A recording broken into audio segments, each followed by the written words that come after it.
Turkey was already in the oven when my daughter called to tell me not to come. I remember standing in my kitchen, still wearing the apron my husband had given me the Christmas before he passed, the one with little autumn leaves printed along the hem, and I just stood there holding the phone like it had turned into something I didn't recognize.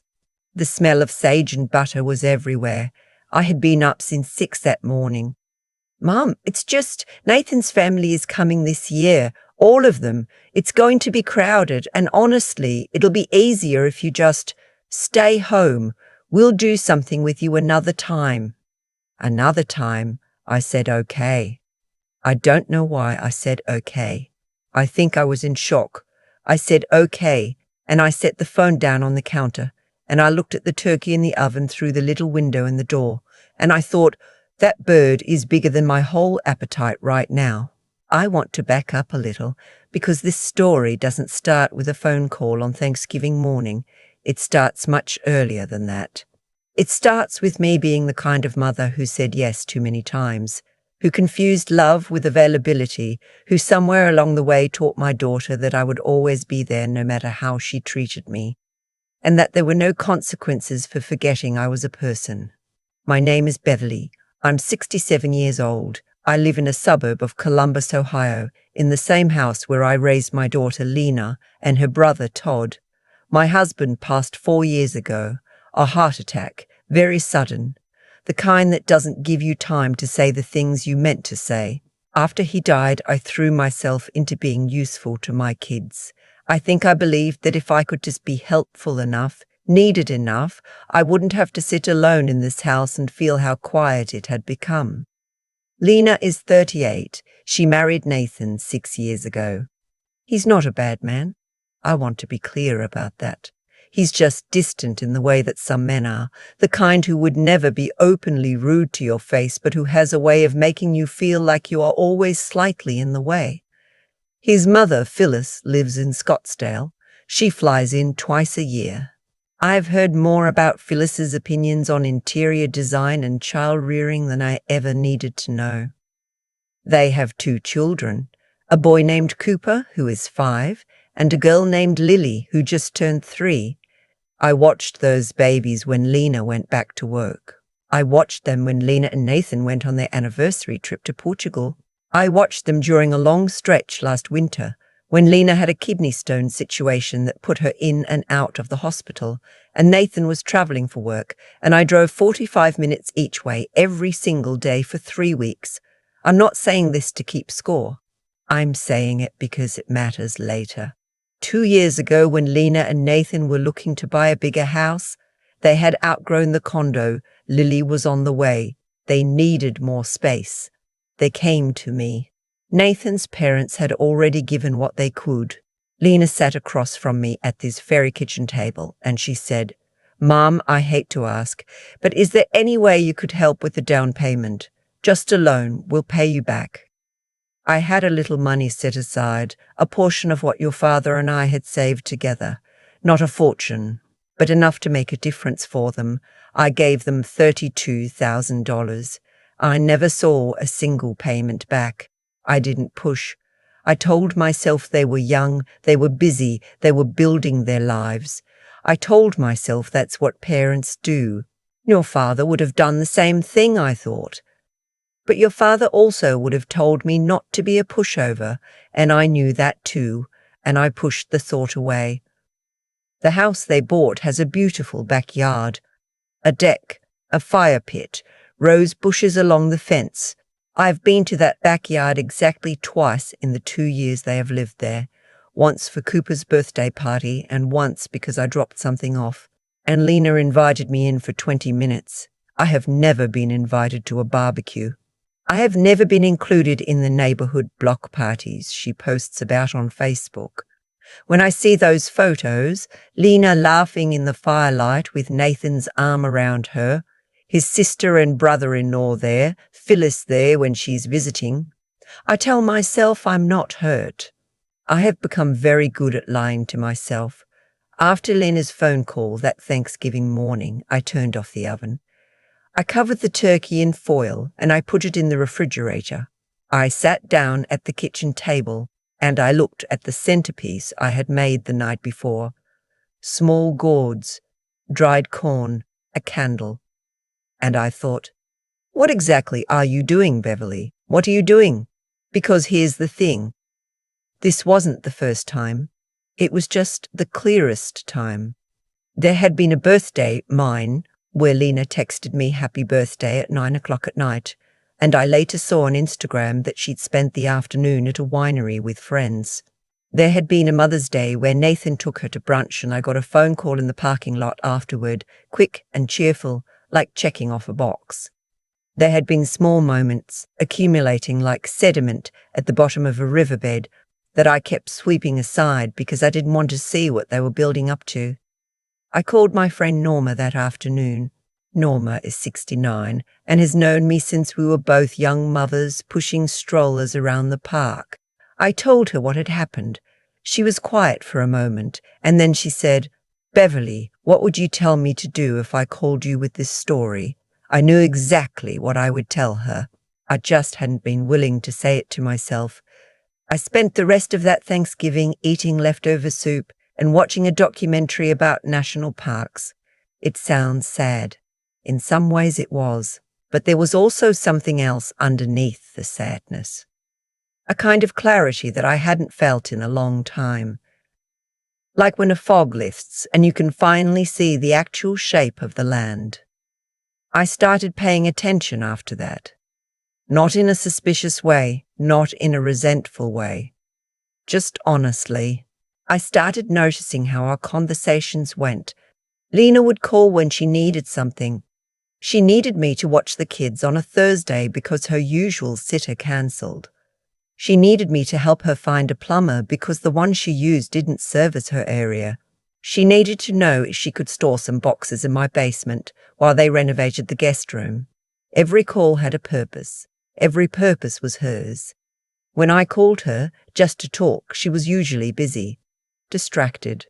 She'd give me 10 minutes and then she'd say, "Mum, I have to go. The kids are," or "Mum, Nathan just got home." And I'd say, of course, talk soon. And weeks would go by. I thought about the $32,000. I thought about the 3 weeks I drove 45 minutes each way with a bad knee because her husband was traveling. I thought about all the little things I'd done. The holiday meals, the birthday cakes, the handmade Halloween costumes for Cooper, because Lena mentioned once that she wished he had something special. And I held them up next to what I was actually receiving, and the math was not good. Here is what I want to say about this part, because I think it's important. I was not a perfect mother. I made mistakes when Lena was growing up. I was too anxious sometimes, too accommodating.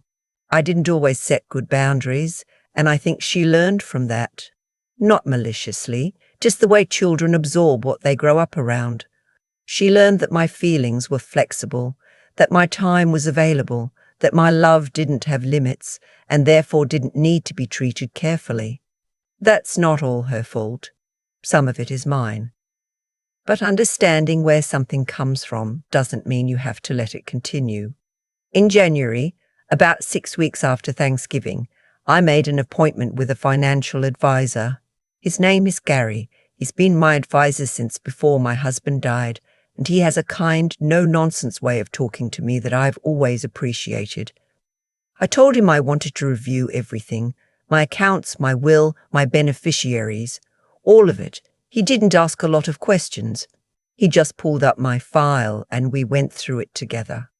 My will, as it stood, left the house and the bulk of my estate to Lena, with a smaller portion to Todd. Todd lives in Portland. We don't see each other often, but he calls every week, sometimes twice. He remembers my birthday.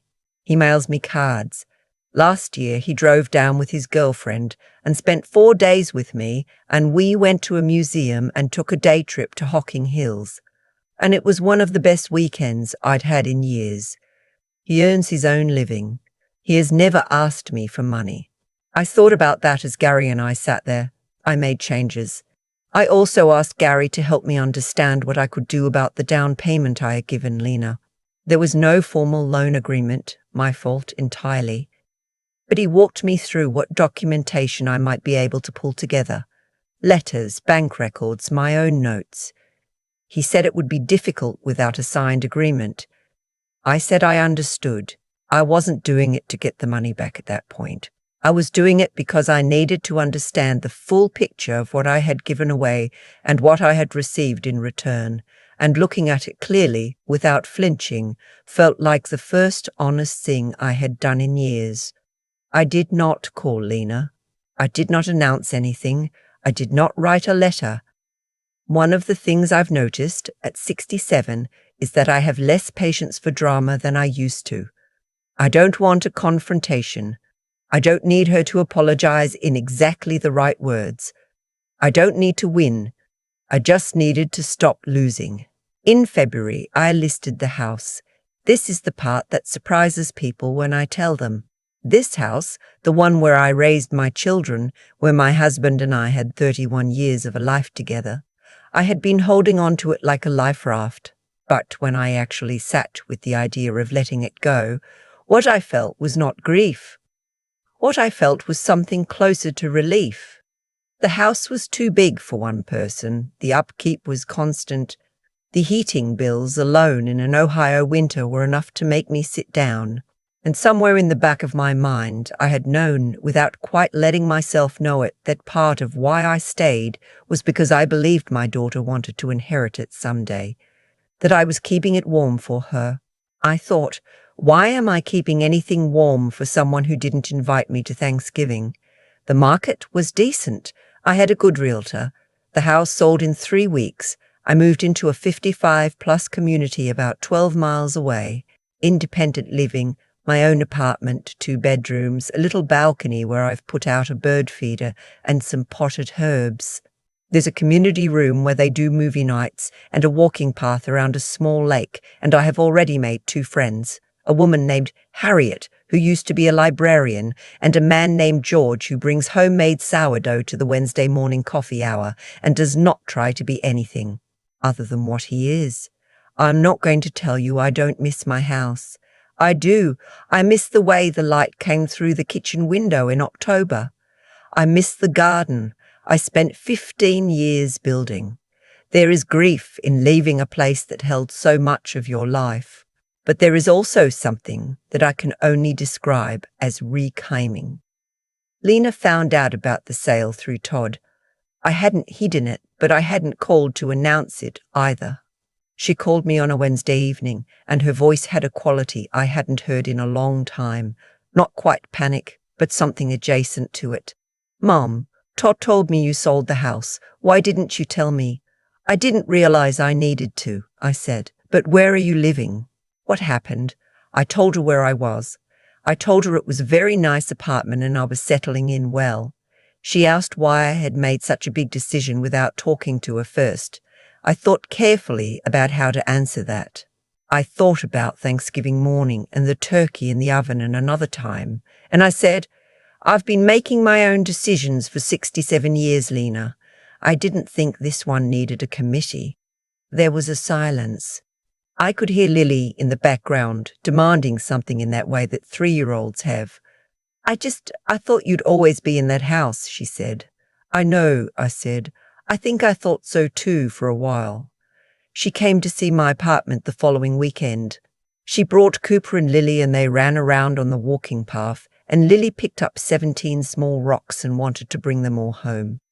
Lena was quieter than usual. She helped me hang a painting in the bedroom, and at one point she said, "This is actually really nice, Mum," and I could hear something in it, some faint recalibration happening, some small awakening to the fact that I was not a fixed point waiting for her, that I was a person with a life that moved forward with or without her participation.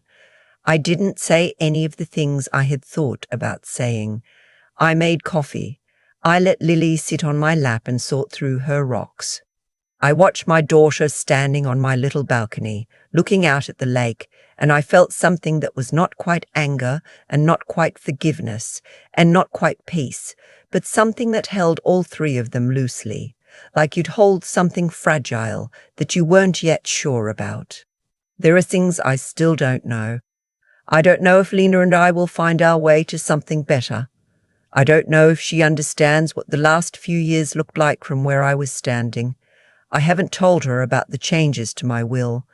I may never have that conversation directly, but I know that I stopped waiting for her to decide when my feelings mattered.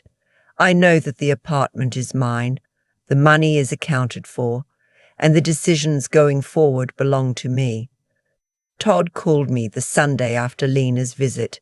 He asked how I was doing, really doing. I told him about the walk around the lake, about Harriet and the librarian jokes she makes that are somehow always funnier than they should be, about the sourdough and the bird feeder and the way the mornings feel now. Quieter than before, but a different kind of quiet, not the quiet of waiting, the quiet of a life that is finally, honestly, mine. "Mum," he said, "I'm really glad." "Me too," I said, and I meant it. I think about the turkey a lot, not in a sad way anymore, just as a marker. That morning I was a woman standing in her kitchen at 6 a.m. cooking a bird for people who had already decided she wasn't worth a phone call. And by evening, something had shifted in me that I don't think ever fully shifted back. What I've come to understand is that what happened between my daughter and me didn't start on Thanksgiving. It started years earlier, in all the small moments when I said yes without asking whether yes was the right answer. When I handed over $32,000 without a signed agreement because I didn't want to seem distrustful. When I drove 45 minutes on a bad knee for 3 weeks straight and told myself that's just what mothers do. Every one of those choices was made from love. I believe that. But love without discernment isn't generosity. It's just a door left open that eventually someone walks through without knocking. There's a kind of wisdom that doesn't come from books or advice, or even other people's hard-won stories. It comes from sitting quietly at your own kitchen table with your centerpiece of dried corn and little gourds, and finally being honest about the arithmetic of your own life. What you gave, what came back, what you kept telling yourself didn't matter when it did. I had to be willing to see clearly, not to punish anyone, not to build a case, but just to stop fooling myself. That clarity, as uncomfortable as it was, turned out to be the most useful thing I'd found in years. And then there's the harder part. Knowing something isn't enough. I had known in some quiet corner of myself that things were off for a long time.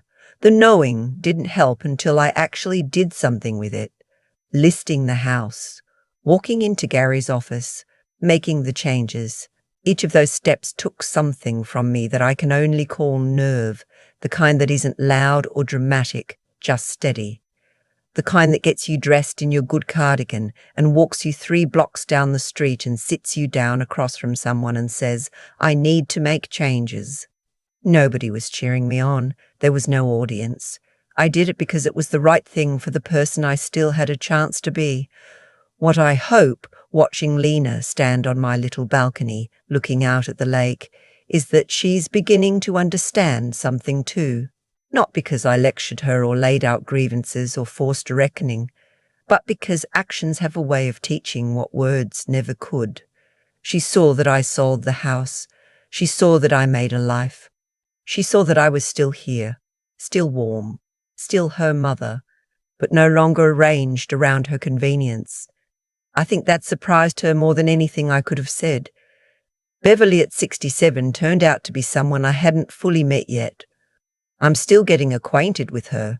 She drinks her coffee on the balcony in the mornings and watches the birds and doesn't wait for the phone to ring before she decides she's had a good day. That feels, finally, like enough.